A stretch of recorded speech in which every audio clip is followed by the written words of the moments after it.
لیکن یہاں ذرا ایک بات نوٹ کر لیجئے کہ سورۃ الضحیٰ کے اگر ہم 3 حصے کر لیں، یہ سارا تاریخی پس منظر جو ہے اور یہ روایات اور یہ حوالے اور یہ شان نزول کی روایات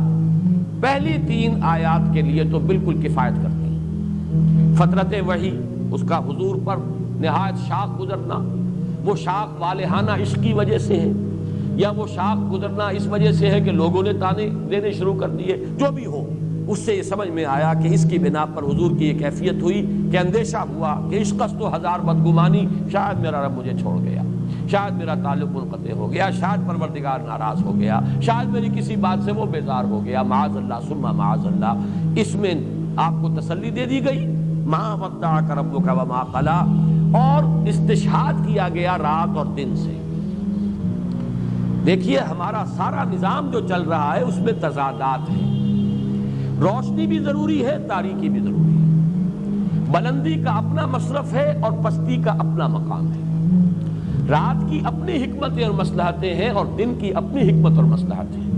یہ تضادات جو چلا آ رہا ہے سورۃ الشمس سے لے کر پھر سورۃ اللیل، تضادات، اور ان تضادات میں خاص طور پر رات اور دن یہ تینوں صورتوں میں آ رہا ہے۔ یہاں پر تو رہی گئی صرف 2 چیزیں، والضحیٰ واللیل اذا سجا، باقی یہ کہ اور تمام چیزیں جو ہیں وہ پیچھے جو آ چکی ہیں۔ تو اس لیے یہ جیسے کہ ہمیں معلوم ہے کہ ہمارا یہ دنیا کا نظام رات اور دن ہی کے حوالے سے یہ حیات کا سلسلہ قائم ہے۔ ہماری ساری غذا ٹریس کریں گے تو عالم نباتات سے ہے، عالم نباتات کا سارا دار و مدار جو ان کا ریسپیریشن کا نظام ہے وہ دن اور رات میں جدا ہو جاتا ہے۔ ایک وقت میں وہ آکسیجن لے رہے ہیں اور کاربن ڈائی آکسائڈ چھوڑ رہے ہیں، ایک وقت میں کاربن ڈائی آکسائڈ استعمال کر رہے ہیں اور فوٹو سینتھسس میں اس کو وہ اپنا گویا کہ یوں سمجھیے کہ را میٹیریل بنا رہے ہیں اور آکسیجن چھوڑ رہے ہیں۔ ریسپیریشن کا نظام جو ہے بالکل برعکس ہو گیا دن اور رات۔ اسی سے سارا عالم نباتات کا نظام، اسی سے ہمارا یہ غذا کا معاملہ، چاہے بکری کا گوشت ہم کھاتے ہیں تو بکری کا گوشت بھی اسی نباتات سے بنا ہے، وہی پتے ہیں اور وہی گھاس ہے کہ جو وہ کھا رہی ہے۔ لہذا پھر اسی طریقے سے انسانی اپنی نفسیات ہے، تکان اسے طاری ہوتی ہے، اس میں ہلاک ہو جاتا ہے۔ آپ کو معلوم ہے کہ مسلسل روشنی کے سامنے بٹھانا یہ تو ٹارچر کا ذریعہ ہے، جیسے کہ انویسٹیگیشن کے اندر بھی، انٹروگیشن میں بھی ٹارچر ہوتا ہے یہ کہ آپ کو مسلسل جگایا جائے اور روشنی جو ہے تیز وہ آپ کی آنکھوں پر ڈالی جائے، یہ تو ٹارچر ہو جائے گا۔ تو جیسے دن ضروری ہے رات بھی ضروری ہے، جیسے حرکت ضروری ہے ایسے ہی سکون بھی ضروری ہے، جیسے بھاگ دوڑ ضروری ہے ویسے ہی استراحت بھی ضروری ہے۔ اسی طرح نبی جیسے وحی کا آنا ضروری ہے ویسے ہی اس کا ایک وقفہ بھی ضروری ہے۔ آپ اس کا تحمل نہیں کر پائیں گے۔ لو انزلنا هذا القرآن على جبل لرأيته خاشعا متصدعا من خشية اللہ، اس پورے قرآن کو اگر ہم نے کسی پہاڑ پر اتار دیا ہوتا تو آپ دیکھتے کہ پھٹ جاتا اور وہ بیٹھ جاتا، دب جاتا اللہ کی خشیت سے، من خشیت اللہ۔ لہذا جیسے کہ میں آیت آپ کو سنا چکا سورۃ الفرقان کی، ہم نے تھوڑا تھوڑا کر کے نازل کیا، كَذَلِكَ لِنُثَبِّتَ بِهِ فُؤَادَكَ وَرَتَّلْنَاهُ تَرْتِيلًا، تھوڑا تھوڑا کر کے اتارا ہے تاکہ آپ کا دل اس کو سہار سکے، تحمل کر سکے، اور آپ کے دل کو اس کے ذریعے سے تثبیت حاصل ہو جائے۔ یہ گویا کہ دونوں چیزیں جو ہے یہ ایک دوسرے کے ساتھ ہیں منسلک ہیں۔ تو یہ ہے وَالضُّحَىٰ وَاللَّيْلِ إِذَا سَجَىٰ مَا وَدَّعَكَ رَبُّكَ وَمَا قَلَىٰ۔ لیکن اب جب ہم آتے ہیں اگلی 5 آیات پر، اس میں ایک اضافی کیفیت سامنے آ رہی ہے۔ یہ جو اب تسلی دی جا رہی ہے، وَلَسَوْفَ يُعْطِيكَ رَبُّكَ فَتَرْضَىٰ وَلَلْآخِرَةُ خَيْرٌ لَكَ مِنَ الْأُولَىٰ أَلَمْ يَجِدْكَ يَتِيمًا فَآوَىٰ وَوَجَدَكَ ضَالًّا فَهَدَىٰ وَوَجَدَكَ عَائِلًا فَأَغْنَىٰ۔ اس کے پس منظر میں ایک دوسری کیفیت ہے، نا امیدی کی کیفیت، جیسے کہ میری محنت کا کوئی نتیجہ نہیں نکل رہا، ایک مایوسی اور بددلی کی کیفیت چھا رہی ہے، جیسے کہ پس منظر میں ہے سورہ طٰہٰ کی ابتدائی آیات کے، طٰہٰ ما انزلنا علیک القرآن لتشقیٰ، ہے اس لیے ہم نے قرآن آپ پر نازل نہیں کیا کہ آپ ناکام اور نامراد ہوں، آپ بامراد ہوں گے، کامیاب ہوں گے، کامیابی آپ کے قدم چومے گی۔ یہی پس منظر ہے جو اس آیہ مبارکہ کے پس منظر میں ہے، یہی کیفیت کہ ان الذی فرض علیک القرآن لرادک الی معاد، اے نبی جس نے آپ پر قرآن کی ذمہ داری ڈالی ہے، یہ بوجھ ڈالا ہے، انا سنلقی علیک قولا ثقیلا، تو وہ آپ کو چھوڑنے والا نہیں ہے، وہ تو آپ کو انگلی پکڑ کر لے جائے گا، لوٹائے گا بہت اعلیٰ جگہ پر، لوٹنے کی بہت عمدہ جگہ پر۔ یہ میں اس کی وضاحت کر چکا ہوں۔ اس کا عام مفہوم تو یہ سمجھا گیا ہے کہ مکے میں واپس لے آئے گا۔ ہجرت کے وقت جو حضور پر شاق گزر رہا تھا، خانہ کعبہ سے جو اب دوری ہو رہی تھی، تو اس میں تسلی دی گئی ہے، لیکن دوسرا مفہوم بھی موجود ہے ہمارے متقدمین کے ہاں، مفسرین کے ہاں موجود ہے، اسلاف کے ہاں، کہ اس سے مراد معاد سے یعنی یہ کہ ایک نہایت شاندار اور تابناک انجام ہے کہ جو آپ کا منتظر ہے، اور آپ جو ہے کہ ناکام اور خائب اور خاسر نہیں ہوں گے معاذ اللہ۔ یہ ری ایشورنس جو ہے، اس کی کیفیت بالکل جدا ہے۔ اس میں رات اور دن کا مسئلہ نہیں ہے، رات اور دن کا مسئلہ وہاں تو بات بالکل فٹ بیٹھتا ہے کہ وحی کے نزول میں بھی حکمت ہے، اور وحی کی فطرت جو ہے وہ بھی حکمت پر مبنی ہے۔ جیسے رات ضروری ہے، دن بھی ضروری ہے، جیسے دن ضروری ہے، رات بھی ضروری ہے، اسی طریقے سے وحی کی آمد بھی اپنی جگہ، اور وحی کی فطرت اور اس کا وقفہ بھی اپنی جگہ پر ہے۔ یہ تو دونوں چیزیں جو ہے رات اور دن کے حوالے سے بالکل واضح ہو، لیکن یہاں جیسا کہ میں نے عرض کیا، اس میں زیادہ جھلک ہے، جیسے اعصابی اضمحلال ہو جاتا ہے، ری ایشورنس کی ضرورت ہوتی ہے۔ اب یہاں دیکھیے، میں بغیر تشبیہ کہوں گا، لیکن ہے تو وہ تشبیہ، اس کو آپ کہیں بھی حضور صلی اللہ علیہ وسلم کے اوپر اپلائی نہ کیجئے۔ کوئی مربی، کوئی معلم، کوئی بزرگ جو اس کے زیر تربیت ہے، زیر تعلیم ہے، اس کا تلمیذ ہے، وہ محسوس کرتا ہے کہ اس کی ہمت کو جواب دے رہی ہے، یہ سمجھ رہا ہے شاید میں نہیں پڑھ سکوں گا، یہ منزل بڑی کٹھن ہے، یہ کام مجھ سے نہیں ہوگا، تسلی دیتا ہے کہ نہیں، دیکھو ایسی بات نہیں ہے، خامخواہ کا کو دل نہ چھوڑو، دیکھو تم نے اتنے کچھ کامیابی حاصل کی ہے، تم پہلے وہاں سے وہاں تک پہنچے ہو، گھبرانے کی کیا بات ہے، ذرا سی ہمت کرو، حوصلہ جو ہے قائم رکھو، آگے بڑھو۔ یہ جو ایک ری ایشور کرنے کا انداز ہوتا ہے، جیسے تسلی دی جا رہی ہو، اس معنی میں کہ اللہ آپ کا ساتھ دے گا۔ اب ظاہر بات ہے، ہم نے جو بات کہی ہے مربی اور معلم کی، تو حضور صلی اللہ علیہ وسلم کو اگر ہم تلمیذ اور کسی کا شاگرد سمجھے تو وہ ذرا بات ہمارے قلب کے اوپر گراں گزرے گی، لیکن اگر ہم یہ سمجھیں کہ مربی اللہ ہے، آپ کا معلم اللہ ہے، مربی اللہ ہے، اس اعتبار سے الرب رب وَإِن تنزل والعبد عبد وَإِن ترقى، وہ نسبت وہاں پر قائم رہے گی۔ تو یہ جو حوصلہ دینے کا انداز ہے،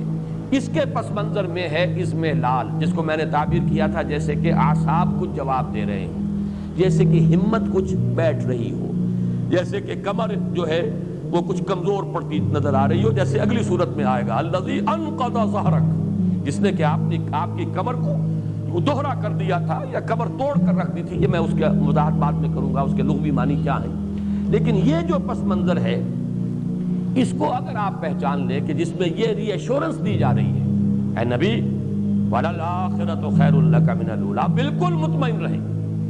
آپ کے لیے آخرت کہیں بہتر ہے پہلی سے۔ لفظی ترجمہ ہوگا آپ کے لیے پچھلی کہیں بہتر ہے پہلی سے، یہ لفظی ترجمہ ہوگا۔ اب اس کا ایک معنی تو یہ ہو سکتے ہیں کہ یہ مراد ہے آخرت، یعنی آخرت میں آپ کا مقام و مرتبہ بہت بلند ہوگا، دنیا میں جو بھی آپ کا مقام اور مرتبہ ہے اس سے۔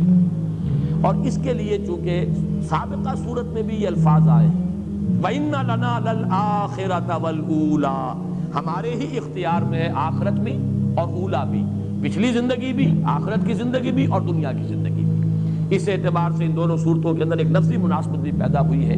ایک مفہوم تو یہ ہے کہ آخرت سے مراد آخرت ہے معروف معنی میں، جسے ہم آخرت سمجھتے ہیں بعد بعد الموت کی زندگی، اخروی زندگی، اور اولا سے مراد ہے دنیا کی زندگی۔ ایک مفہوم یہ لیا گیا ہے اور میرے نزدیک یہی صحیح ہے، ہر آنے والا وقت آپ کے لیے پچھلے وقت سے بہتر ہے، اس دنیا میں بھی آپ کی ترقی درجات ہوتی رہے گی مسلسل، اور آخرت میں بھی آپ کی ترقی درجات کا سلسلہ منقطع نہیں ہوگا، مسلسل جاری رہے گا۔ اس میں مجھے آج بھی یاد آ رہا ہے، مولانا داؤد غزنوی رحمۃ اللہ علیہ نے ایک مرتبہ تقریر کی تھی ساہیوال میں، منٹگمری کہلاتا تھا اس زمانے میں، تو انہوں نے بہت ہی وضاحت کے ساتھ اس مقام کو بیان کیا تھا، اور بڑی پیاری ایک حدیث سنائی تھی، وہ میرے پاس حوالہ نہیں ہے اس وقت، میں صرف ان کو ہی سند کے طور پر پیش کر رہا ہوں۔ حضور نے فرمایا کہ میدان حشر میں لواء الحمد بیدی، اللہ کی حمد کا جھنڈا میرے ہاتھ میں ہوگا۔ یہ حمد جو ہے، آپ کا نام محمد بھی اسی سے ہے، اور احمد بھی اسی سے ہے، اور حامد بھی اسی سے ہے، اور محمود بھی اسی سے ہے، اور یہ جو ہے یہ اس امت کے لیے بھی یہ لفظ آیا ہے. تو اس اعتبار سے لواء الحمد بیدی، اور خاص جملہ یہ ہے اس روز میں اللہ کی جو حمد بیان کروں گا وہ آج نہیں کر سکتا. بڑا پیارا جملہ ہے، اس لیے کہ حمد کوئی انسان بیان کرتا ہے اپنے خود معرفت کے مناسبت سے. جتنی گہری اپریسیشن آپ کو کسی شے کی حاصل ہوئی ہے اتنا ہی تو آپ اس کو بیان کر سکیں گے. یہ تو ہو سکتا ہے کہ اپریسیشن آپ کی زیادہ ہو، بیان آپ نہ کر سکیں، اتنی بھی نہ بیان کر سکیں. وہ تو یہ ہے کہ انسان کا یعنی کلام کی صلاحیت جو ہے اس میں کم ہے، قوت بیانیہ کا قصور ہے، اس کی کمی ہے. لیکن یہ کہ ظاہر بات ہے کہ جتنی اپریسیشن ہے اس سے زائد تو کوئی شخص بیان نہیں کر سکتا. کتنا ہی وہ طلاقت لسانی اور اس کے اندر سے قوت بیان موجود ہو، اس کا بیان رہے گا وہیں تک جہاں تک کی اپریسیشن اس کو حاصل ہوئی. معلوم ہوا کہ وہ معرفت رب جو حضور کو اس دنیا میں حاصل تھی اس سے کہیں بڑھ کر معرفت رب ہوگی میدان حشر میں. اور اس وقت جو حمد بیان کریں گے محمد الرسول اللہ صلی اللہ علیہ وسلم، وہ اس دنیا کی زندگی میں رہتے ہوئے وہ حمد بیان نہیں کر سکتے تھے. تو وَلَلْآخِرَةُ خَيْرٌ لَكَ مِنَ الْأُولَىٰ، ہر آنے والی ساعت آپ کے لیے پچھلی ساعت سے بہتر ہوگی اور آپ کے مراتب بلند سے بلند تر ہوتے چلے جائیں گے. وَلَسَوْفَ يُعْطِيكَ رَبُّكَ فَتَرْضَىٰ، اور عنقریب آپ کا رب آپ کو اتنا کچھ دے گا، وہ کچھ دے گا. اب یہ میں نے دو ڈائمنشنز علیحدہ کر دی. اتنا کچھ دے گا یہ گویا کہ کوانٹیٹیو ہے، وہ کچھ دے گا یہ کوالیٹیٹیو ہے. اور یہاں پر ان دونوں کو بالکل مبہم رکھا گیا، واضح نہیں کیا گیا. کہیں ابہام میں زیادہ تاثیر ہوتی ہے، وہ کچھ دے گا، وضاحت نہیں کیا کیا دے گا، اس کی وضاحت نہیں کی گئی. لیکن اس میں زیادہ جو ہے مبالغہ ہے، زیادہ تاثیر ہے. آپ کا رب آپ کو وہ کچھ دے گا اور اتنا کچھ دے گا کہ آپ راضی ہو جائیں گے. اب اس میں وہ کوانٹیٹیو کوالیٹیٹیو سارے ایلیمنٹس لے آئیے. اس میں وہ چیز بھی لے آئیے، دنیا میں آپ کو کامیابی ہوگی، آپ فاتح کی حیثیت سے مکے میں داخل ہوگی. وہ وقت آئے گا کہ یہی قبائل عرب جو ہے یدخلون فی دین اللہ افواجا، اللہ کے دین میں فوج در فوج داخل ہوگی. پھر آپ کی امت کے ہاتھوں قیصر و کسریٰ کی سلطنتیں جو ہے وہ زیر ہوں گی اور وہاں پر جھنڈے گاڑے جائیں گے. آپ کے خلفائے راشدین کے زمانے میں کہاں سے کہاں تک بات پہنچ جائے گی. تو میں عرض کر رہا تھا کہ حضور نے فرمایا میرے لیے پوری زمین لپیٹ دی گئی ہے، یہاں تک کہ میں نے اس کے مشارق اور مغارب سب دیکھ لیے، مشرق و مغرب سب میرے سامنے آ گئے. اور جو کچھ میں نے دیکھا ہے زمین کا حصہ، وہاں پر میری امت کی حکومت قائم ہو کر رہی ہے. یہ بھی گویا کہ وہ ایک نوید ہے، وَلَسَوْفَ يُعْطِيكَ رَبُّكَ فَتَرْضَىٰ. پھر یہ کہ آخرت میں جو مقام ہوگا خود آپ کو ذاتی طور پر مقام محمود پر فائز کیے جائیں. پھر یہ کہ آپ کے لیے شفاعت کبریٰ جس کی کہ احادیث کے اندر شرح آئی ہے. تو اے نبی آپ راضی ہو جائیں گے. جب میں پہلے بیان کر چکا ہوں کہ وہاں حضرت ابو بکر سے خطاب تھا تو وَلَسَوْفَ يَرْضَىٰ، یہاں وَلَسَوْفَ يُعْطِيكَ رَبُّكَ فَتَرْضَىٰ. اب اس میں تفاصیل کا جتنا بھی ہے رنگ وہ بھر لیجئے، کیا کچھ اللہ نے دیا اور کیا کچھ جو ہے ابھی آخرت میں محمد الرسول اللہ صلی اللہ علیہ وسلم اور آپ کی امت کے لیے کیا کیا مدارج ہیں اور کیا کیا رتبے ہیں جو اللہ نے رکھے ہیں. أَلَمْ يَجِدْكَ يَتِيمًا فَآوَىٰ، یہ جب 3 آیتیں آ رہی ہیں یہ بھی وہ انداز ہے، دیکھو ہم نے تمہارا ساتھ کبھی چھوڑا ہے؟ پہلے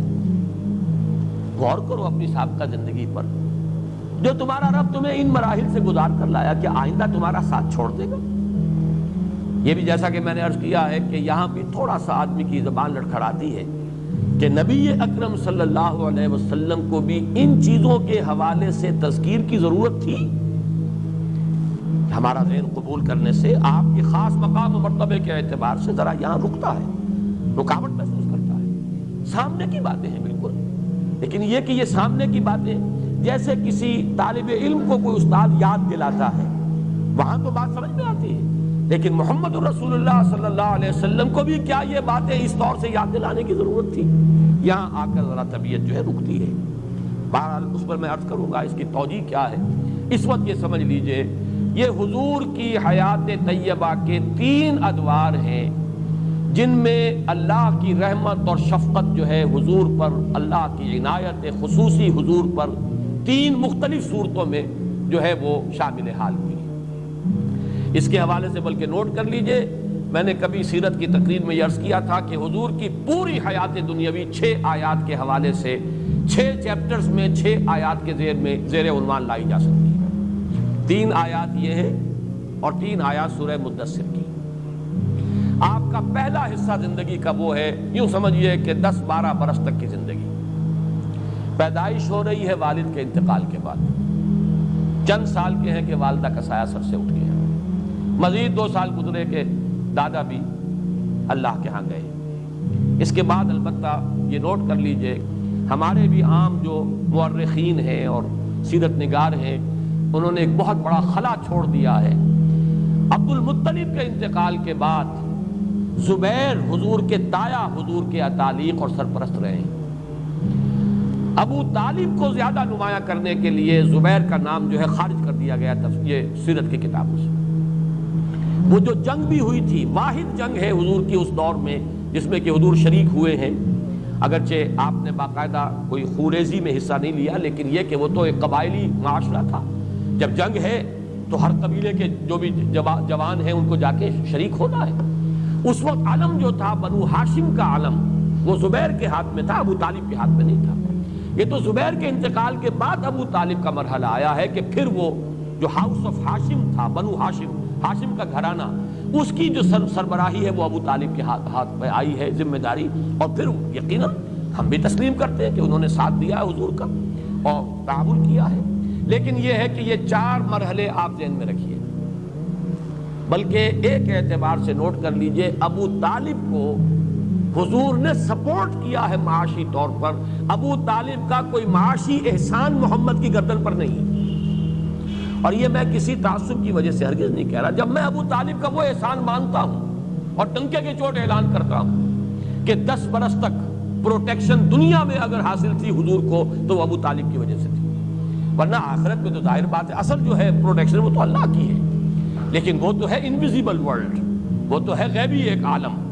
دنیا میں عالم اسباب میں پروٹیکشن جو حضور کو حاصل رہی ہے آغاز وحی کے بعد سے لے کر سن 10 تک، جب تک کہ ابو طالب کا انتقال نہیں ہو گیا، تو آپ کو جو بھی حفاظت حاصل رہی ہے وہ ابو طالب کی، کوئی شک نہیں۔ اور اس کی بنا پر ہم میں سے ہر شخص کی گردن پر اور کندھے پر احسان کا ایک بار گراں ہے ابو طالب کا۔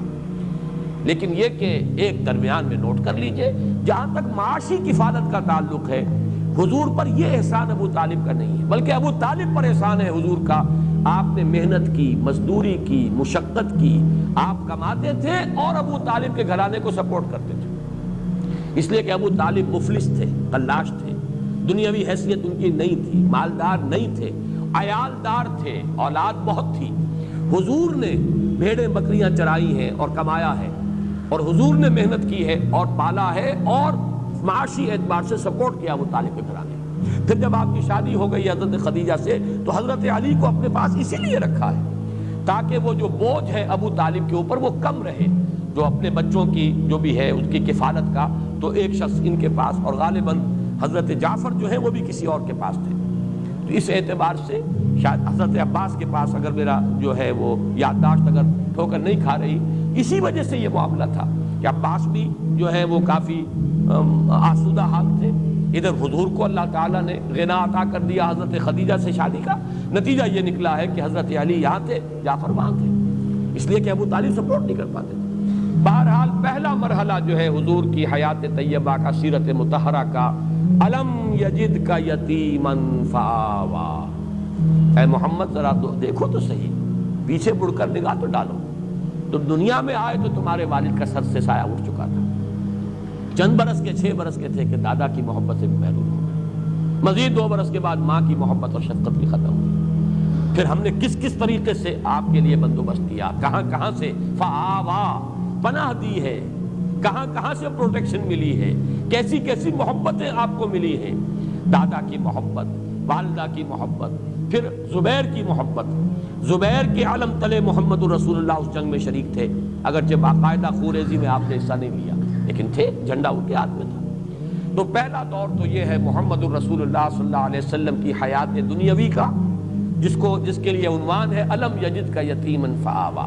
یہاں تھوڑا سا ان آیات کی ترتیب میں آگے پیچھے ہے، اور غالباً یہ آہنگ کا جو بھی قرآن مجید کے اندر جو ایک آہنگ ہے، صوتی آہنگ، یہ ڈیوائن میوزک جو ہے اس کا تقاضا ہے۔ دوسرا مرحلہ کیا ہے؟ وَوَجَدَكَ عَائِلًا فَأَغْنَىٰ، پایا آپ کو تنگ دست تو غنی کر دیا۔ اب اس کے دونوں پہلو ذہن میں رکھیے، ایک غنائے ظاہری جو حضرت خدیجہ رضی اللہ تعالی عنہا سے آپ کے نکاح کے ذریعے سے آپ کو دنیا میں غنا کی شکل حاصل ہو گئی۔ اب یہ کہ دولت ہے، سرمایہ ہے، وفادار بیوی ہے، جان چھڑکنے والی بیوی ہے، اپنی ساری دولت جو ہے آپ کے قدموں میں لا ڈالی ہے۔ وہ واقعات میں نے آپ کو سنائے ہیں، امام راضی نے کوٹ کیا ہے۔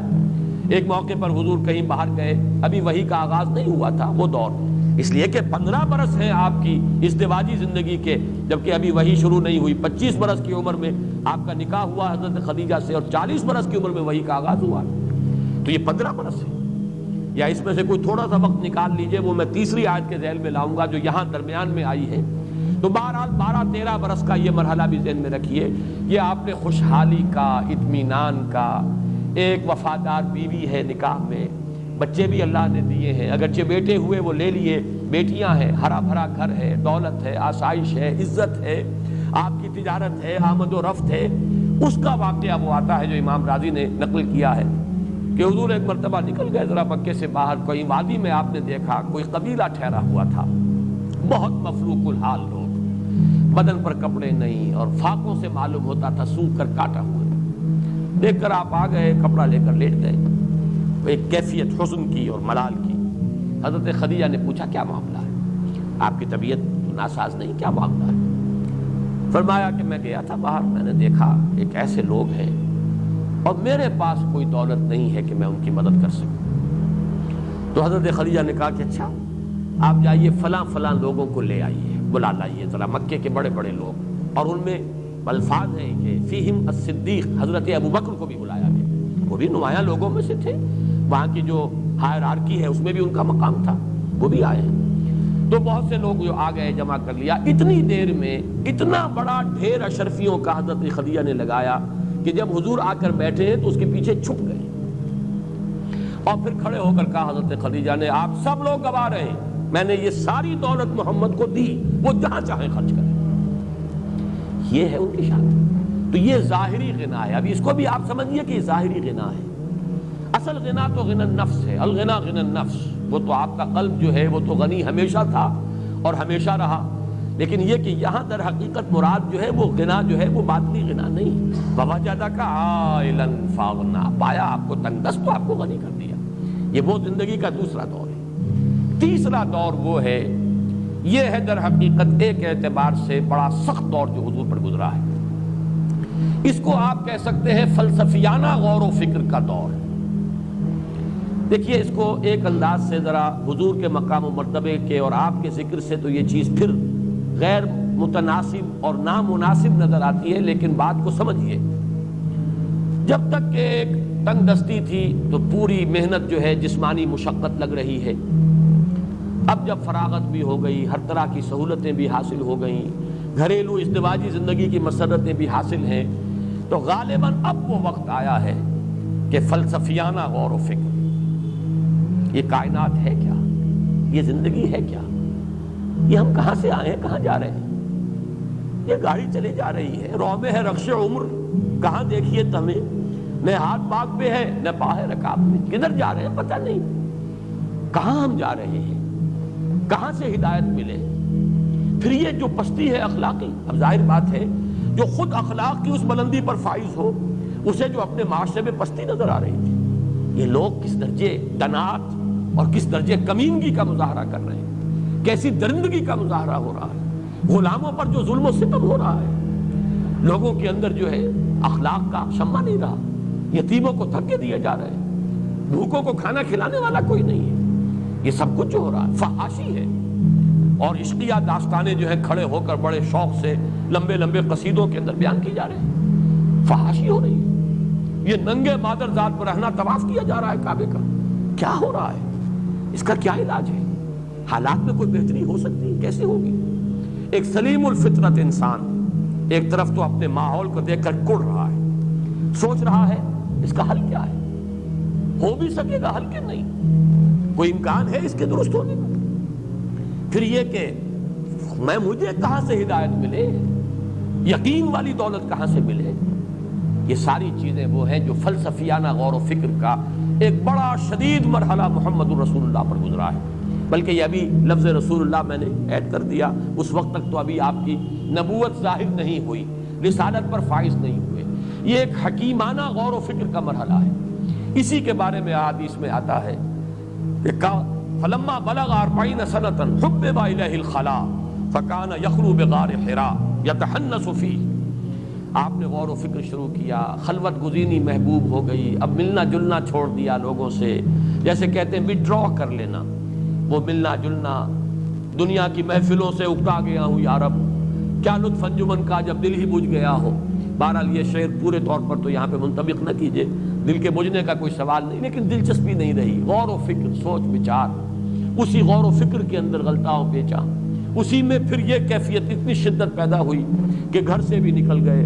کئی دن کئی راتیں مسلسل غار حرا میں وہ غور و فکر ہو رہا ہے۔ یتحنس کا لفظ آیا حدیث میں، حضرت عائشہ سے یہ روایت ہے کہ جب آپ کی عمر شریف 40 کے لگ بھگ ہوئی تو آپ کی طبیعت کے اندر خلوت گزینی محبوب ہو گئی، آپ کو لوگوں سے کٹ کر اور منقطع ہو کر کہیں علیحدگی میں بیٹھنا۔ پھر یہاں تک ہوا کہ اس کے اندر شدت پیدا ہوئی کہ غار حرا میں کئی دن آپ مقیم رہتے تھے، کچھ کھانے پینے کا سامان حضرت خدیجہ جو ہے باندھ دیتی تھی اور وہاں جا کر آپ مقیم رہتے تھے، غور و فکر کرتے تھے۔ یتحنس فی، اب تحنس کا لفظی ترجمہ ہے عبادت یا گناہ کے اثرات کو زائل کرنے کی کوشش کرنا۔ ہنس کہتے ہیں گناہ کو، تحنس جو ہے کہیں باب تفاعل جو ہے اس معنی میں دیتا ہے سلب ماخذ، کہ جیسے کہ گناہ کو زائل کرنے کے لیے عبادت کی جاتی ہے، تو یہ تحنس فی۔ لیکن پھر یہ کہ جو شارحین حدیث ہیں انہوں نے یہ سوال اٹھایا کہ آپ عبادت کیا کرتے تھے، کس طور سے کرتے تھے؟ ظاہر بات ہے کہ آپ بنی اسرائیل میں پیدا نہیں ہوئے، یہاں پر جو ہے ملت ابراہیمی، اس میں سب چیزیں گم ہو چکی، تو عبادت کیسے کرتے تھے؟ تو تقریباً اجماع ہے اس پر کہ کانا صفت و تعبدہ فی غار حرا التفکر والاعتبار، غار حرا میں آپ غور و فکر کرتے تھے، سوچ بچار کرتے تھے۔ یہ وہ سوچ بچار کا مرحلہ ہے جس میں انسانی فلسفیانہ فکر جہاں تک پہنچ سکتا ہے وہاں تک محمد پہنچ گئے صلی اللہ علیہ وسلم۔ اب وہ مقام آیا ہے کہ جس سے آگے عقل انسانی کی رسائی نہیں ہے، گزر جا عقل سے آگے کہ یہ نور چراغ راہ ہے، منزل نہیں ہے۔ یہ وہ منزل ہے کہ جس پر وَوَجَدَكَ ضَالًّا فَهَدَىٰ، اب وہ پردے اٹھے ہیں، افلاک سے آتا ہے نالوں کا جواب آخر، اٹھتے ہیں حجاب آخر، کرتے ہیں خطاب آخر، اب وحی کا سلسلہ شروع ہوتا ہے۔ یہ گویا کہ سیرت محمدی صلی اللہ علیہ وسلم، حیات طیبہ جو ہے آپ کی حیات دنیاوی کا تیسرا مرحلہ ہے۔ اس تیسرے مرحلے کے بعد بھی چوتھا مرحلہ ہے، ابھی وہ تشویش کیسے ہو، کس طرح کروں، غور و فکر، سوچ بچار، بڑا بوجھ آ گیا ہے، بہت بھاری بوجھ ہے، اس کا جو احساس کراں ہے اس کا ہے در حقیقت یا ایھا المزمل یا ایھا المدثر، اے کپڑے میں لپٹ کر لیٹنے والے، اے کمبل میں لپٹ کر لیٹنے والے، اے لحاف کو اوڑھ کر لیٹنے والے، کھڑے ہو جاؤ، اب تمہاری جد و جہد شروع ہو جانی چاہیے۔ لاکھ حکیم سر بجے ایک کلیم سر بکف، اب یہ غور و فکر کا مرحلہ ختم کرو، آؤ میدان عمل میں۔ اور دو عمل ہے، ایک رات کا عمل ہے قم اللیل الا قلیلا نصفہ او انقص منہ قلیلا اور زد علیہ ورتل القرآن ترتیلا، اور ایک دن کا عمل ہے یا ایھا المدثر قم فانذر وربک فکبر۔ تو پانچواں مرحلہ ہے حضور کا انذار، پورا مکی دور جو ہے آپ یہاں سمجھیے، دعوت، انذار، خبردار کرنا، جگانا، ہوش میں لانا، یہ 13 برس جو ہے یہ در حقیقت مرحلہ ہے انذار کا، اور آخری 11 برس یہ مرحلہ ہے تکبیر رب۔ اب اللہ کے جھنڈے کو بلند کرنے کے لیے سیف بدست آپ محمد الرسول اللہ صلی اللہ علیہ وسلم جہاد و قتال کے میدان میں 6 آیات کے حوالے سے حیات دنیاوی محمد الرسول اللہ صلی اللہ علیہ وسلم کی علم یجد کا یتیما فآوا، پہلے 10 11 12 برس، ووجدک عائلا فاغنا، یہ وہ درمیانی حصہ، جیسے کہ آپ کی تجارت بھی کچھ کامیابی حاصل ہوئی، اور پھر خاص طور پر حضرت خدیجہ سے شادی کے بعد، اور پھر وہ جو زندگی کا آسائش کا، آرام کا، دنیاوی جسے آپ کہتے ہیں خوشیوں کا ایک وقت آیا ہے جو گزرا ہے، ہر طرح کی سہولت دنیاوی آسائش. پھر وہ وقت آیا غور و فکر سوچ بچار. پھر وہ وقت آیا اب کھڑے ہو جاؤ یا ایھا المدثر کمر کس لو, یا ایھا المزمل قم, یا ایھا المدثر قم.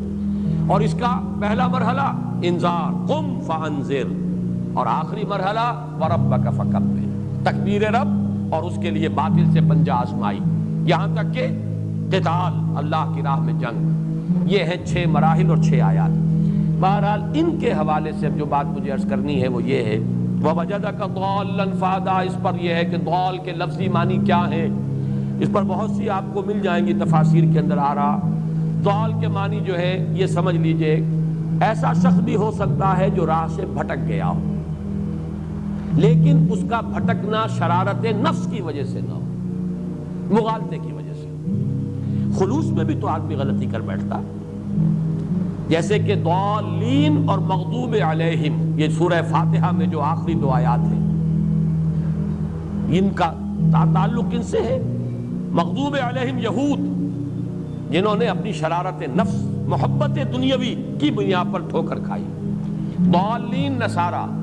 جنہوں نے محبت میں غلو کیا حضرت عیسیٰ علیہ السلام کے, اور رہبانیت میں غلو کیا, ترک دنیا میں غلو کیا. ظاہر بات ہے یہ دونوں چیزیں بدنیتی پر نہیں ہیں, چاہے وہ عقیدت اور محبت کا غلو ہے وہ بدنیتی نہیں ہے, اگر رہبانیت کا راستہ اختیار کیا وہ بھی بدنیتی نہیں ہے. نیک نیتی کے ساتھ راستے سے بھٹک جانا یہ بھی لفظ ضال کا مصداق ہے.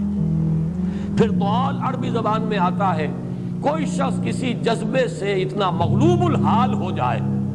جیسے کسی کے عشق میں دیوانگی, کوئی ایک کیفیت ایسی طاری ہو گئی ہے جو صوفیہ کی اصطلاح ہے مجذوب, متحیر, فلسفیوں کی اصطلاح ہے متحیر, حیران, اس لیے کہ اس کائنات کا عقدہ کہ کہ کسی نے نہ آج تک یہ سلجھایا ہے اور نہ یہ سلجھے گا, کہ کس نقصد نہ ملک شاید بحکمت ہی معمارہ, حیران بھی وہ بھی ضال کا لفظ ہے. آدمی حیران کھڑا ہو ادھر جاؤں یا ادھر جاؤں, یہ بھی ضال ہے. راستہ ابھی واضح نہیں ہے, ابھی راستے کی تلاش میں ہے, یہ بھی ضال ہے. کوئی کسی کی محبت جو ہے اس درجے سوار ہو گئی ہے کہ اپنا ہوش نہیں رہا, اپنے جو ہے اپنے نہ پیٹ کا خیال ہے, نہ اپنی بھوک کا خیال ہے, نہ اپنے آرام کا خیال ہے, یہ بھی لفظ ضال کا مصداق ہے. یہاں پر ان تمام میں سے آئے گا تلاش حقیقت میں سرگرداں, وہ فلسفیانہ غور و فکر کا مرحلہ جو محمد الرسول اللہ صلی اللہ علیہ وسلم نے غار حرا میں طے کیا ہے. وَوَجَدَكَ ضَالًّا فَهَدَىٰ. اب اس پر جو بات مجھے عرض کرنی ہے, اور یہ میں محسوس کر رہا ہوں کہ آج ہمیں سورۃ الضحیٰ ہی پر اکتفا کرنی پڑے گی, سورۃ الانشراح جو ہے وہ کل ہم پڑھیں گے انشاءاللہ, لیکن اس کو ہم مکمل کر لیں گے. ان دونوں کیفیات کو جمع کر لیجئے. پہلی کیفیت وہ یہ احساس کہ میرے رب نے کہیں مجھے چھوڑ تو نہیں دیا, یہ تشویش, یہ اضطراب کہ عشقست و ہزار بدگمانی. دوسرا احساس یہ کامیاب ہو سکوں گا, اتنا بڑا بھاری بوجھ اٹھا سکوں گا, کیا یہ مشن, اس کی ذمہ داری میں ادا کر سکوں گا, یہ دوسری تشویش ہے. اور اس میں ہمت کا کچھ جواب دے جانا, جیسے کہ نیورستھینیا کا لفظ میں نے استعمال کیا. ان دونوں کیفیات کو جمع کیجئے تو اب صوفیہ کی ایک اصطلاح کے حوالے سے بات سمجھ میں آئے گی. قبض کی کیفیت, شدید قبض کی کیفیت تھی محمد الرسول اللہ صلی اللہ علیہ وسلم پر, جس میں کہ یہ سورہ مبارکہ نازل ہوئی ہے آپ کی دلجوئی اور تسلی کے لیے. اس کے لیے ذرا تھوڑی سی وضاحت مجھے کرنی پڑے گی. دیکھیے انسانوں کی اکثریت تو ان پر مشتمل ہے جو بے حس ہوتے ہیں اور غبی ہوتے ہیں, جو ہو جائے ڈھیٹ انسان, کسی چیز کی کوئی خاص, بس اپنی فکر ہے, اپنے بطن اور فرج کے تقاضے ہیں, مال جمع کرنا ہے, اس سے آگے کوئی اور فکر نہیں, کوئی سوچ نہیں, کوئی احساسات نہیں. کسی کے دل پر کیا بیت رہی ہے ہمیں کیا, وہ جانے. کوئی بھوکا ہے ہمیں کیا. ایک وہ کیفیت ہے کہ قافلے کو دیکھ کر آئے قبیلے کو, اور حضور صلی اللہ علیہ وسلم کی کیفیت وہ ہو گئی جس میں کہ حضرت خدیجہ رضی اللہ تعالی عنہا نے وہ قدم اٹھایا. ایک یہ کہ ہوا کرے, ہم کسی کے ذمہ دار تو نہیں, لا ابالی, جیسے آ چکا ہے پچھلی صورت میں, من بخل واستغنى استغنا. ان لوگوں کو چھوڑ دیجئے تو ایک اقلیت انسانوں کی ایسی ہوتی ہے جن کے لیے میں دو لفظ اب استعمال کر رہا ہوں، ذہین اور حساس۔ ذہین اور حساس لوگوں میں قبض اور بسط کی کیفیت، یہ مختلف سائیکلز ہیں جو آتی رہتی ہیں۔ کبھی طبیعت میں پشمردگی ہے، دل بجھا ہوا سا ہے،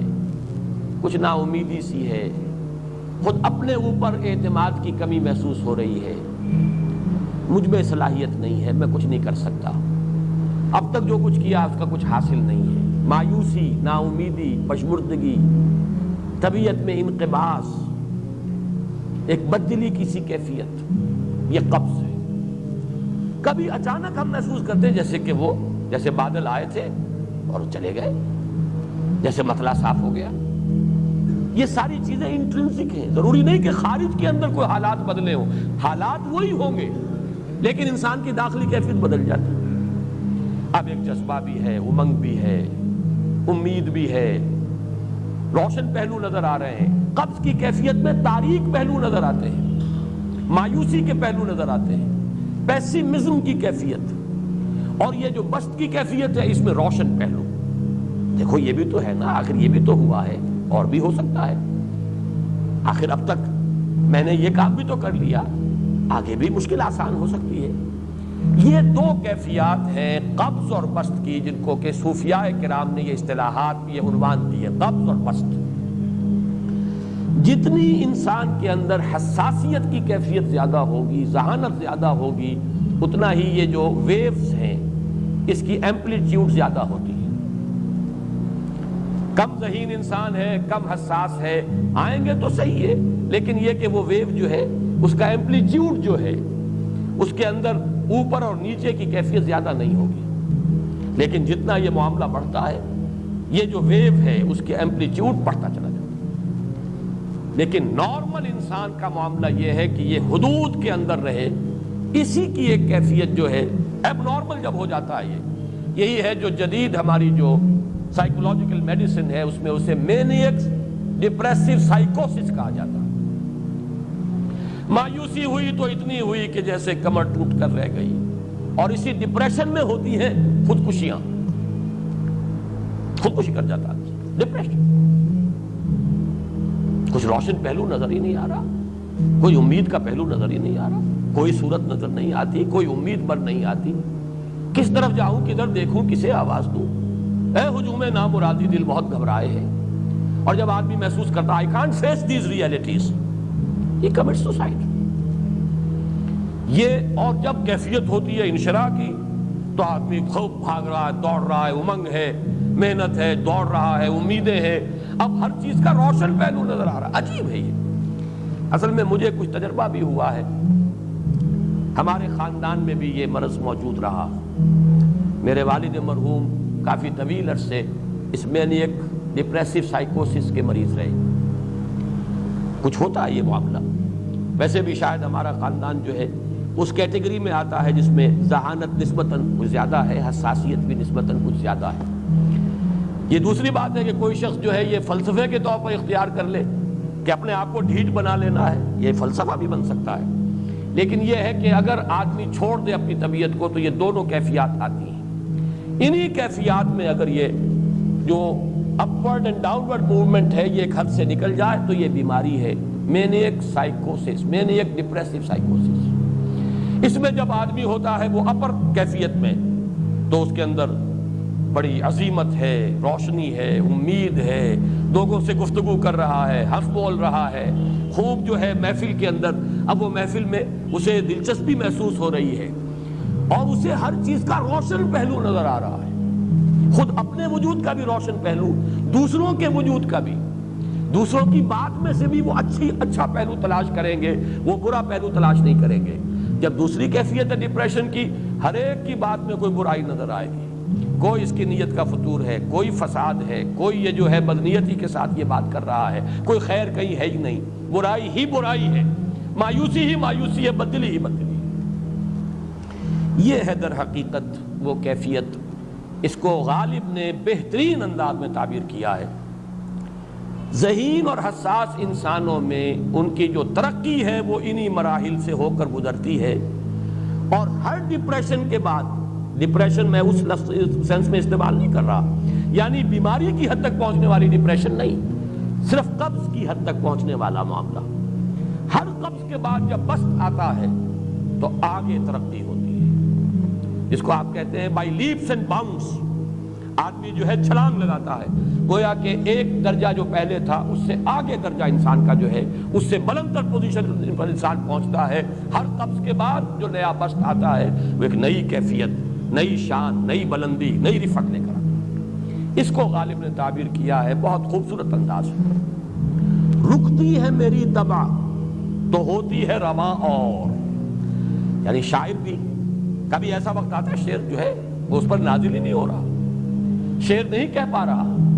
طبیعت میں رکاوٹ سی ہے، بندش سی ہو گئی ہے، کوئی کلام موضوع ہو ہی نہیں رہا۔ لیکن پھر جب یہ کیفیت جو ہے بدلتی ہے اور جب پھر بست کی کیفیت آتی ہے، رکتی ہے میری طبع تو ہوتی ہے رواں اور، پھر اس کے اندر ایک جولانی نئی ایک کیفیت جو ہے انشراح کی، وہ ایک بالکل نئی کیفیت، نئی شان کے ساتھ۔ یہ ہے وہ معاملہ جو ان آیات مبارکہ کے پس منظر میں ہے۔ اسی لیے اب میں آپ کو اس کا حوالہ دے رہا ہوں، تفسیر مظہری میں قاضی ثناء اللہ پانی پتی رحمۃ اللہ علیہ نے بہت عمدہ بات فرمائی ہے کہ حالت قبض اگر کسی شخص پر طاری ہو تو اس حال میں اکسیر کا درجہ رکھتی ہے یہ سورہ مبارکہ،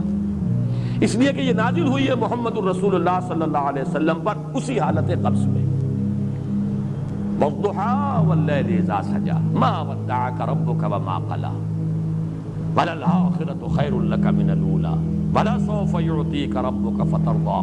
أَلَمْ يَجِدْكَ يَتِيمًا فَآوَىٰ وَوَجَدَكَ ضَالًّا فَهَدَىٰ وَوَجَدَكَ عَائِلًا فَأَغْنَىٰ۔ یہ تمام آیات اب معلوم ہوگا کہ جیسے موتی پروئے ہوئے، ایک لفظ قبض، اب اس میں جو بھی واقعاتی اور جو میں نے آپ کو روایاتی جو بھی پس منظر بیان کیا وہ بھی فٹ بیٹھ رہا ہے، وہ خودکشی کا معاملہ بھی آ گیا اس میں فٹ بیٹھ رہا ہے کہ بخاری شریف میں روایت موجود ہے کہ حضور فرماتے ہیں کہ میری طبیعت پر اس درجے اضطراب تھا،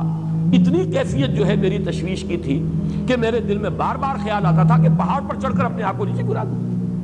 یہ سارے معاملات اب آپ کو محسوس ہوگا جیسے تمام کڑیاں جو ہے وہ جڑ گئی ہیں، جیسے رات کو اب آپ اٹھ نہیں پا رہے، اس میں لال ہے، اعصابی جو ہے اعصاب اس درجے متاثر ہو چکے ہیں۔ صرف یہ ایک احساسات کی کیفیت نہیں ہے، آپ کی قوت فعلی جو ہے، قوت عملی، وہ بھی اس درجے متاثر ہو چکی ہے کہ کئی راتیں گزر گئی اور آپ رات کو نہیں اٹھ سکے، جس پر کہ ام جمیل کو یہ کہنے کا موقع مل گیا کہ معلوم ہوتا ہے محمد تمہارا شیطان تمہیں چھوڑ گیا۔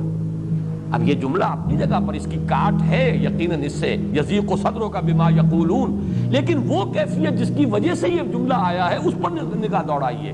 اس پر نگاہ کو مرکوز کریں گے تو معلوم ہوگا ایک لفظ قبض، یہ قبض کی ایک کیفیت تھی، اس قبضی کی کیفیت کا ایک مظہر یہ ہے چونکہ یہ بھی تو در حقیقت قلب مبارک جو ہے محمد الرسول اللہ صلی اللہ علیہ وسلم کا، اسی پر تو وحی کا نزول ہوتا تھا، یہ بھی وہی داخلی احساسات و کیفیات کا معاملہ ہے، یہی بھی در حقیقت یہ واردات قلبیہ ہی کا سارا معاملہ ہے، اس کو آپ خارج سے تعبیر نہیں کر سکتے، نہ بھی کوئی ایسے مصائب تھے، نہ ایسی کوئی مشکلات تھیں، نہ ابھی کوئی رد و قضا ایسی شروع ہوئی، نہ ابھی کوئی بحث و نزاع کا معاملہ ایسا ہوا، نہ کوئی ابھی کوئی فزیکل پرسیکیوشن شروع ہوئی، یہ سب داخلی ہی کیفیات ہیں، اور ان داخلی کیفیات کے حوالے سے ان سورہ مبارکہ کو اگر صحیح سمجھا ہے تو صوفیہ نے سمجھا۔ وہ جو اقبال کا شعر ہے کہ کچھ جو سمجھا میرے شکوے کو تو رضواں سمجھا، مجھ کو جنت سے نکالا ہوا انسان سمجھا، اور کون سمجھے گا؟ وہ تو سمجھے گا کہ دکھے ہوئے وہ دل کی صدا ہے، وہ کیا ہے جو اقبال کی اس ایک نظم ہے پرندے کی فریاد، گانا اسے سمجھ کر خوش ہونا سننے والے، یہ تو در حقیقت ایک دکھے ہوئے دل کی صدا فریاد، یہ صدا ہے۔ تو یہ کیفیت جو ہے رضوان سمجھ سکا ہے جو کہ داروغہ جنت ہے، اس نے سمجھا یہ وہی آدم جو نکالا گیا تھا یہاں سے، یہ اس کی فریاد ہے۔ کچھ جو سمجھا میرے شکوے کو تو رضواں سمجھا، مجھ کو جنت سے نکالا ہوا انسان سمجھا۔ تو واقعہ یہ ہے کہ اس سورہ مبارکہ کا صحیح فہم اگر حاصل ہوا ہے، وہ امام راضی کو حاصل ہو ہی نہیں سکتا، وہ عقل اور منطق کی گتھیاں سلجھانے والے آدمی، اپنی جگہ ان کی کنٹریبیوشن بہت، یہ لغت اور ادب کا کوئی خاص مسئلہ اس میں ہے ہی نہیں کہ زمخشری اس میں کوئی جولانی دکھائیں اپنی، اس میں کوئی ایسا اشکال ہے ہی نہیں، نحوی اشکال ہی نہیں، لیکن یہ واردات قلبیہ کا معاملہ ہے، احساسات باطنی کا معاملہ ہے، یہ نفسیات انسانی کا معاملہ ہے، اور اس کو وہی سمجھ سکتے ہیں کہ جو ماہرین علم نفس ہیں، اور وہ ہیں صوفیاء کرام ہمارے ہاں، جن کا وہ ذوق ہے، باطنی کیفیات و احساسات جن کا موضوع ہے کہ یہ در حقیقت حالت قبض کی کیفیت ہے۔ اور اسی کے حوالے سے آج جو میں آخری بات عرض کر رہا ہوں وہ یہ ہے کہ میں نے آج، آپ نے نوٹ کیا ہوگا، شروع میں معمول کے خلاف ایک اضافی دعا بھی مانگی تھی۔ واقعہ یہ ہے کہ آج سے پہلے میں اس دعا کی اصل عظمت کو اتنا نہیں سمجھ پایا تھا جتنا آج سمجھا ہوں۔ یہ جو عظیم دعا ہے جس میں اتنی لجاجت، اتنی ہیوملٹی حضور نے اختیار کی ہے جس سے آگا کے سوال نہیں ہے۔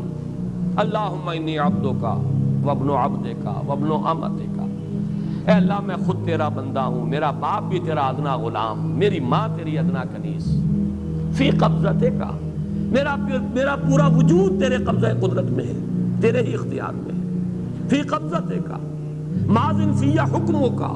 میرے پورے وجود میں تیرا ہی حکم جاری و ساری ہے، عدل فی قضاؤک، اور جو فیصلہ بھی تو میرے بارے میں کرے، جو بھی کرے وہ عدل ہے، انصاف ہے، کہ ہر ساقی ما ریخت عین الطاف، ماضٍ فی حکمک عدل فی قضاؤک، ناصیتی بیدک، میری پیشانی تیرے ہاتھ میں ہے، جدھر چاہے موڑ دے۔ یہ جو اپنی نفی ہے، نفی اس اعتبار سے بھی اپنی انانیت کی نفی، انی عبدک وابن عبدک وابن امتک، پھر اپنے وجود کی نفی، اپنی مرضی کی نفی، اپنے اختیار کی نفی، فی قبضتک ماضٍ فی حکمک ناصیتی بیدک عدل فی قضاؤک۔ پھر دیکھیے واسطہ وہ دیا ہے جس سے اونچا واسطہ ممکن نہیں، اسألوک بکل اسم ہو لک، قرآن مجید میں آیا نا، فدوہ بہا وللہ الاسماء الحسنی فدوہ بہا، اچھے نام اللہ کے ہیں، اس کو پکارا کرو ان ناموں کے حوالے سے۔ اب نام کہاں سے جمع کریں سارے؟ ایک میں، اسألوک بکل اسم ہو لک، جو بھی تیرے نام ہیں، سمیت بہ نفسک، جن سے تو نے خود اپنے آپ کو موسوم کیا، او علمتہ احدا من خلقک، یا تو نے اپنی مخلوق میں سے کسی کو وہ نام سکھایا، او انزلتہ فی کتابک، یا وہ نام تو نے اپنی کسی کتاب میں نازل کیا، اب استاثرت بہ فی مکنون الغیب عندک، یا اس کو تو نے خود اپنے خزانہ غیب میں محفوظ رکھا ہوا ہے۔ تیرے وہ نام بھی ہیں جو تو نے کسی کو ابھی سکھائے ہی نہیں، تو نے اپنی کتاب میں کسی میں نازل ہی نہیں کیے، وہ تو تیرے خاص خزانے کے اندر وہ ابھی در مکنون ہے، وہ ابھی تیرے پاس موجود ہے۔ یہ اس سے بڑا اب واسطہ کیا ہوگا؟ مانگا کیا ہے؟ ذرا غور کیجئے، ان تجعل القرآن ربیع قلبی ونور صدری وجلاء حزنی وذہاب ہمی وغمی۔ استدعا میں یہ کر رہا ہوں، پروردگار اس قرآن کو میرے دل کی بہار بنا دے، میرے دل کا نور بنا دے، نور صدری، ان تجعل القرآن ربیع قلبی، میرے دل کی بہار، ونور صدری، میرے سینے کا نور،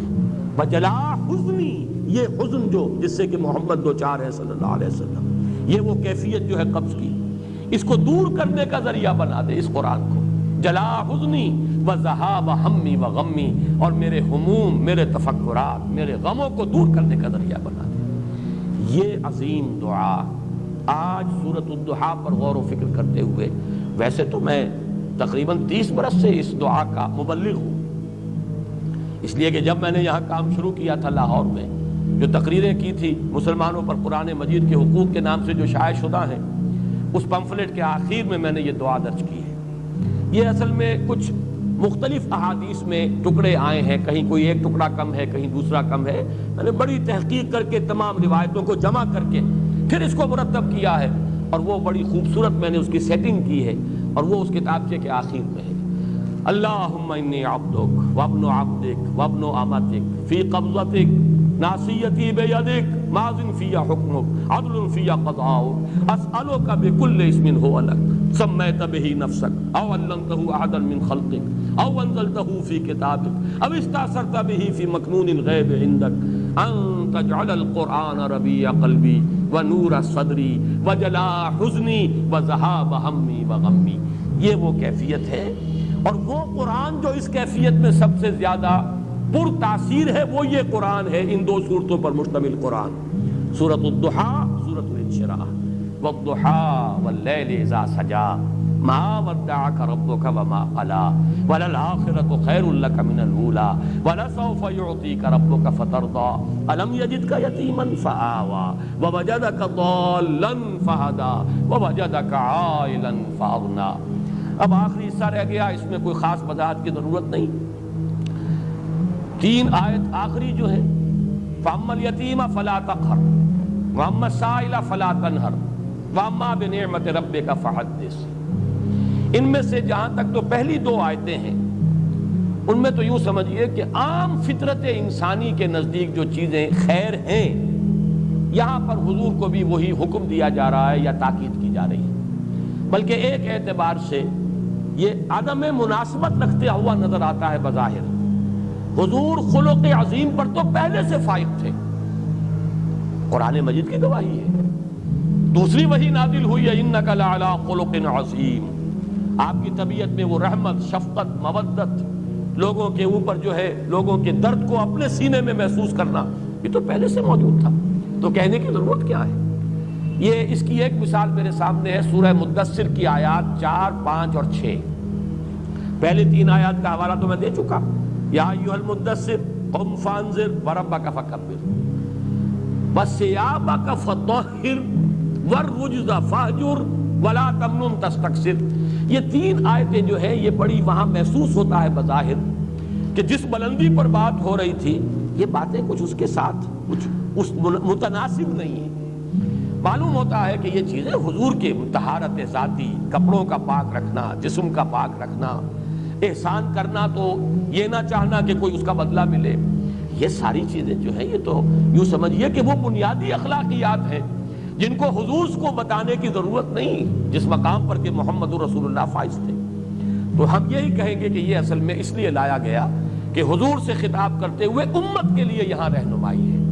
ہم میں سے ہر شخص کو ضرورت ہے اس کی، جو بھی آپ کے نقش قدم پر چل کر یہ کام کرنا چاہے، دعوت الی الخیر اور انذار اور تکبیر رب کی جد و جہد میں اپنے آپ کو مبتلا کرنا چاہیں، وہ پہلے یہ کام کر لیں، اپنے جسم کو بھی پاک کریں، اپنے کپڑوں کو بھی پاک کریں، ہر طرح کی گندگی علائش سے اپنے آپ کو آزاد کریں،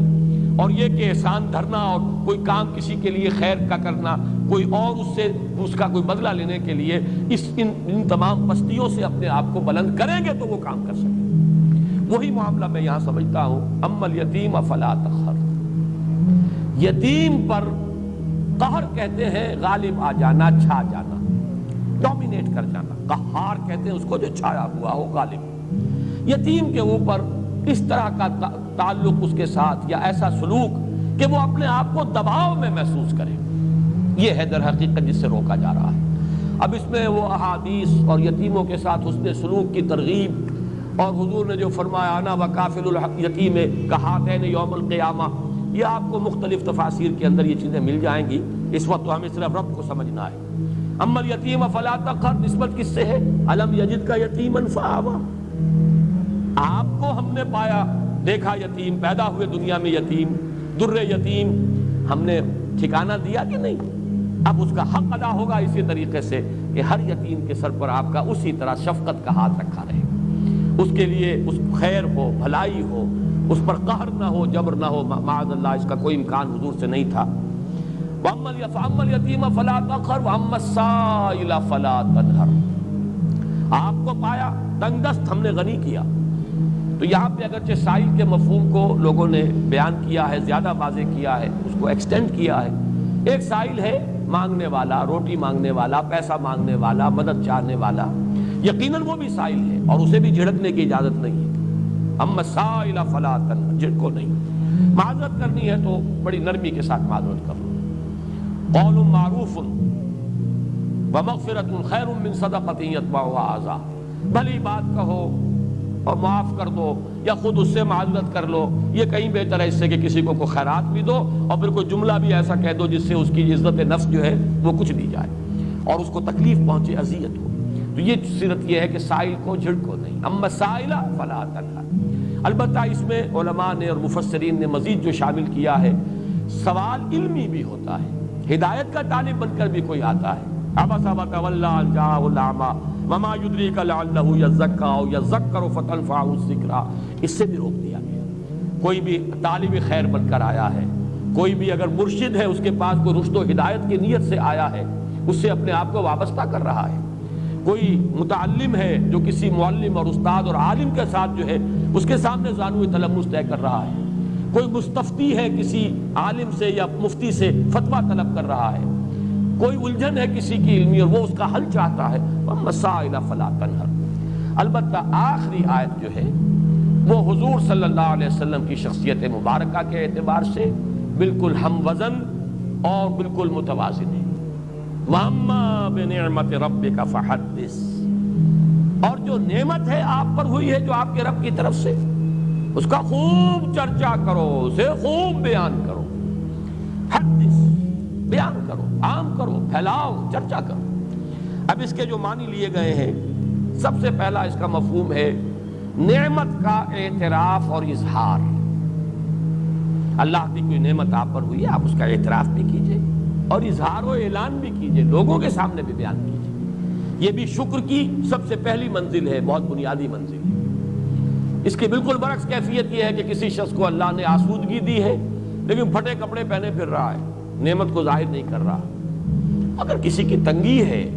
اس کے کپڑے پھٹے ہوئے ہوں یا اس کے اوپر اگر لگے ہوئے ہوں پیوند، کوئی حرج نہیں،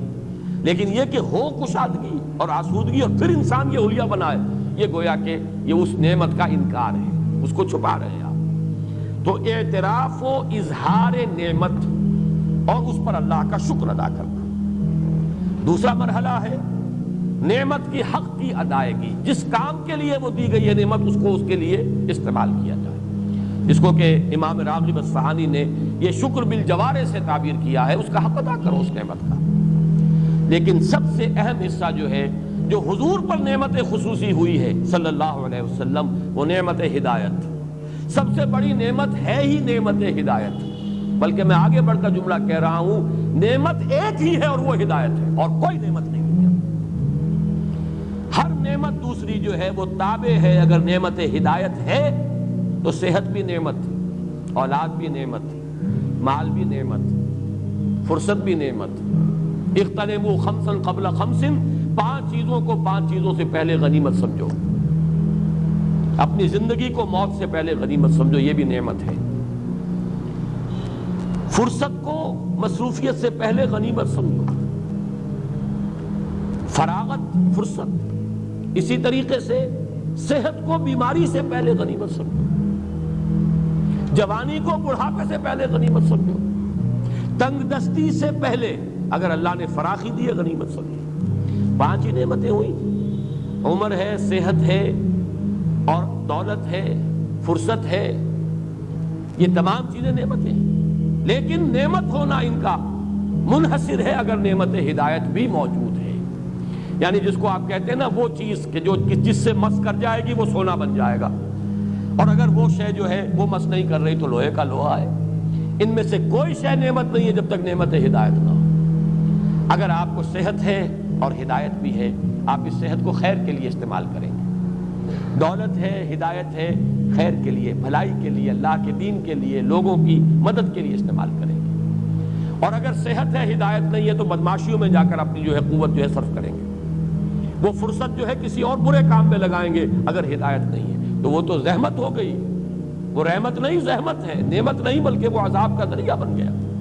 تو ہدایت ہی در حقیقت واحد نعمت ہے جو فی نفس ہی نعمت ہے، باقی ساری نعمتیں اس کے ساتھ مشروط ہو کر نعمت بنتی ہیں۔ اللہ نے ہدایت دی ہے، اے نبی اب عام کرو، چرچا کرو، پھیلاؤ، اس کی تبلیغ کرو،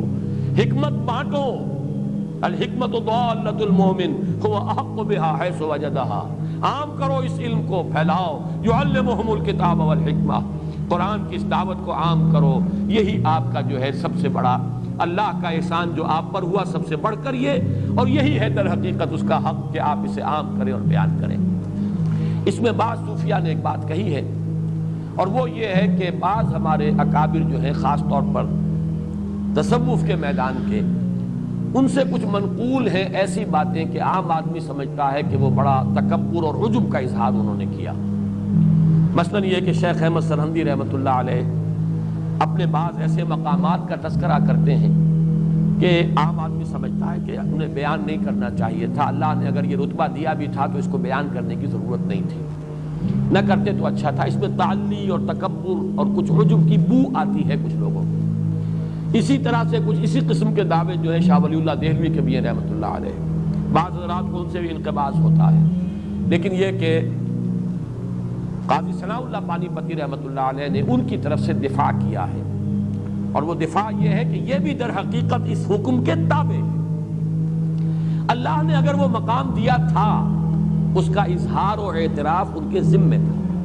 اگر وہ اسے بیان نہ کرتے، اور ظاہر بات ہے کہ وہ اپنے تزکیہ نفس کے اس مقام تک پہنچ چکے ہوتے ہیں یہ حضرات کہ اب ان کے لیے عجب اور تعلی والی بات نہیں ہوتی، ان تمام رذائل نفس سے تو وہ اپنے نفس کو پاک کر چکے ہوتے ہیں۔ قد افلح من زکاہا، اب ظاہر بات ہے کہ اگر احمد سرہندی اس مقام پر نہیں ہے تو اور کون ہوگا، اور شاہ ولی اللہ اس مقام پر اگر نہیں ہے تو اور کون ہوگا۔ اسی اعتبار سے حضور کہتا ہے انا سید ولد آدم ولا فخر، میں تمام آدم کی اولاد کا سردار ہوں لیکن اس میں کوئی فخر نہیں ہے۔ بہت سی باتیں آپ نے بیان کی ہیں، مجھے اللہ نے یہ مقام عطا فرمایا ولا فخر، مجھے اللہ نے یہ رتبہ دیا ولا فخر، میں یہ فخر کی وجہ سے نہیں کہہ رہا بلکہ اظہار نعمت کر رہا ہوں، اللہ نے مجھے یہ مقام عطا کیا ہے تو اسے بیان کر رہا ہوں۔ تو جس طرح حضور نے اپنی وہ کیفیات یا اپنے ان مقامات بلند کو ظاہر فرمایا ہے، تو گویا کہ اسی وَأَمَّا بِنِعْمَةِ رَبِّكَ فَحَدِّثْ کی تعمیل میں ہمارے ان بزرگوں نے بھی اپنے کچھ مقامات جو ان کا تذکرہ کر دیا ہے، اس پر کوئی انقباض محسوس نہیں کرنا چاہیے۔ بارک اللہ لی ولکم فی القرآن العظیم ونفعنی وإیاکم بالآیات والذکر۔